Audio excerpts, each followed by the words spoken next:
save it.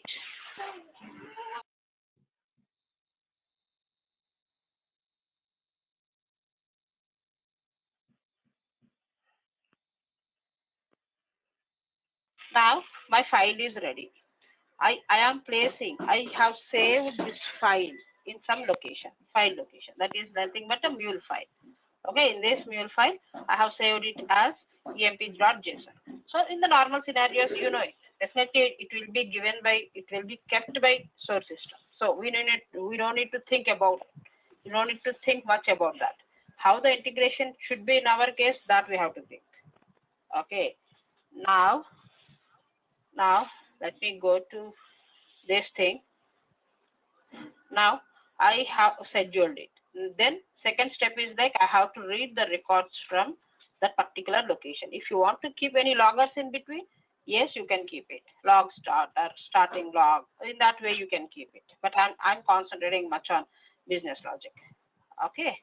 So let me drop. I have one more activity called file. Okay. In this file, I want to read this file. Why? Because I want to read this JSON, right?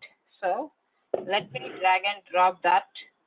And here no HTTP, nothing. That you have to observe. Everything will not be through HTTP only. That we have to understand. That's what I want to give that heads up. Let me create. And here, it is not like so. It is in that after you will be configuring everything. But in Mule, it is not the case. First, you have to give your working location or working directory. So in which directory you are placing, that directory information you have to give. Okay. Otherwise, if it is located in some other server, means definitely that can be read by some properties file. Okay. So while we are discussing like dynamic values, definitely we will cover like this host name, port names, DB particular information. So those stuff will be maintained in some configuration file, and we will be looking up those values. Okay. So as of now, don't confuse. Try to understand the concept. Okay.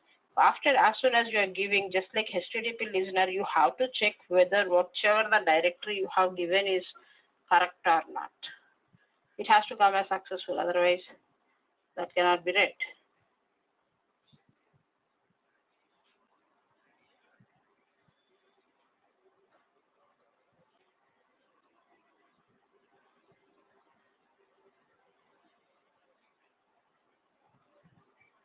Okay, yes, the testing is successful. Okay, now it's okay. So here you have to mention the file name. If anything here is missing, that your file will not be read. That is a problem. Okay, even we cannot identify as well. Okay, I'm giving that file name. Let me save it. Okay, let me save it. Now, see, before here, you want to keep any loggers, it's your wish. Anyhow, logger we have seen how it will be. You can keep. Okay. And next thing is like, I want to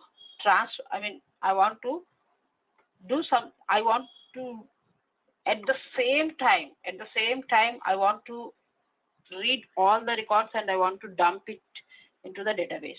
That means it is nothing but like batch processing, we can say. If we speak in our terminology, it will be like batch processing. But here you will be saying like bulk insertions.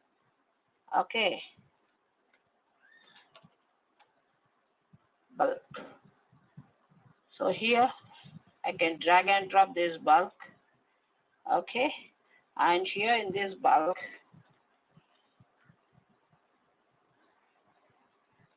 definitely I have to configure my database here, right? Oracle database, configure, local file, browse, my downloads, I guess it is yes. Okay. Now it can be a local host. Okay. User is DBA. Okay. Password is something like okay. let's see. First I have to test.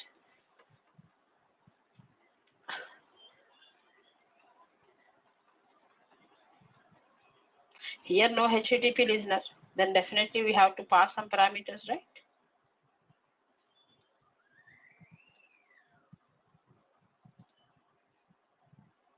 Yes. Now here remove this payload. Why? Because I'm not mapping it, right? So first let me create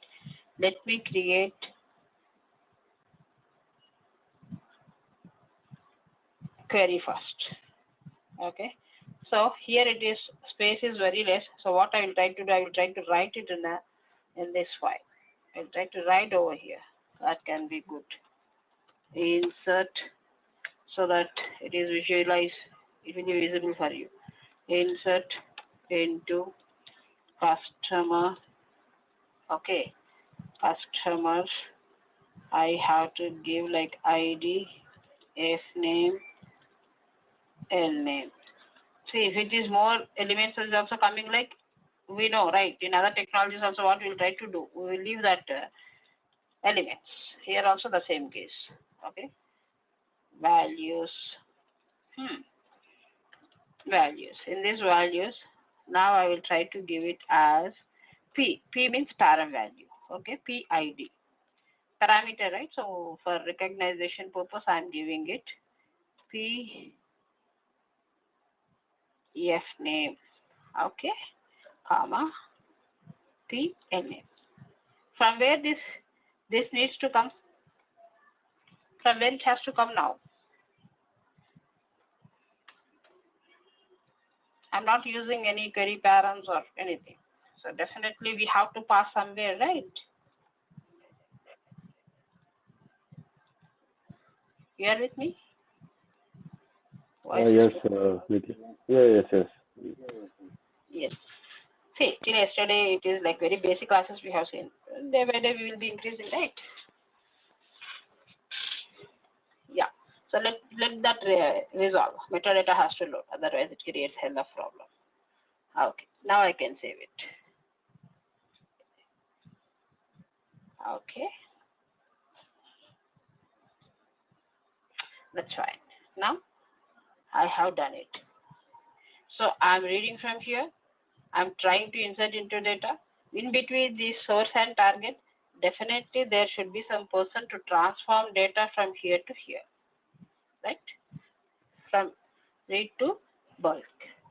So definitely, if I speak in terms of SOA or in terms of GUI, we will be having a transformers, right? Transformers have XSLTs. Generally, we will be using. Here in this case, obviously it is a transform. Majorly we will be using because of its lightweightness. Okay. Now, see, I am reading from a normal file. I am reading from a normal file. How come this transformation will be knowing it, right? The transformation will not be knowing. Why? Because it is just a file, dot extension JSON file. So what it will map? It doesn't know, right? So we have to define a structure. If we see in terms of SOA, definitely when we are reading from any file, definitely we will be creating some native XSD or as part of adapter creation, the XSD will get created, right? In the same way, here we have to mention. Why? Because which type of file we are reading? We are reading JSON type of format. So definitely you have to define that metadata. Here in this terminology, we will be saying it as metadata, but there it is nothing but an XSD. Okay. Let me create like EMP type. Okay. Create type. That means you are giving a structure over here. See, here it can accept any type of thing. See, it can accept CSV, it can accept flat file, it can accept fixed file. See, these many formats it will be accepting. Take it as a JSON. Okay, instead of schema and all the stuff, try to give that example whichever we are reading. Okay, so let me browse it. Hello, Nitya. Yes, ma'am. Yes. Yeah. Sorry, I got disconnected in between. Oh my God. Okay, where you have disconnected? Tell me that. That's fine. Let's about the data type. I think you're creating the data type. That's fine. You go ahead and then I can see. No, here it is nothing but let me delete it. I don't want to take any risk. I'm sorry about that. No. See, that happens here. That's okay. Now, what I'm saying is like when we are creating, see here we don't know the structure, right? We don't know the structure. We are reading file, but which type of file? .json. That structure we have to define. Otherwise, how this transform, this fellow will know it, right? Yeah, so that's right. What we can do is like, yes, here, EMP type. Let me create it. And this EMP type, it is of JSON, right? It is of JSON format. That example, we will try to give that example. Okay, example file. So you may get doubt who will be giving in real time. Definitely there will be some file format while we are testing in our dev environment, right? It is not like they will not give anything. Why? Because structure will never change. When our XSD structure, if I speak with any middleware tool, not only Mule, any middleware tool, the structure will never change, right? See, now the values got created. Now we have to this transformation. See, and one more important thing over here. Okay, is it loading or what? Let it load. Otherwise, it creates a problem. Yes, it has loaded. So these parameters are nothing but the parameter values which we have defined in our insert query, right? Next step. Okay. Yeah, in our insert query, we have defined these parameters. It is just like if I speak with respect to other tool, it is just like in select you will be sending some dynamic values, right? These dynamic values mapping. In Java, if I speak, it is just nothing but instance parameters, right? Parameters. It is nothing but the parameters that already we have defined over there. So here, whatever we have defined, only those values are appearing in our transform. So we don't need to worry. Now, here one more beauty with MuleSoft is, see, in our other middleware tools, if it is XSL, it will be in the form of XSL. If I'm communicating with any DB adapter, relevant files will get created. But here, I will mention it as a JSON. Nothing is going to happen, okay? I'm mentioning it as just a JSON, and I'm trying to map the things. So if it is ID, right? ID, I want to keep it over here. Fname to Fname. Okay. Lname to Lname. If we observe, see, it is getting automatically created. In other tools, the for loop will be get created and the loop will be incremented. But here you can observe, see, index of payload 1. It is taking everything by itself. Okay, let's see whether it is inserting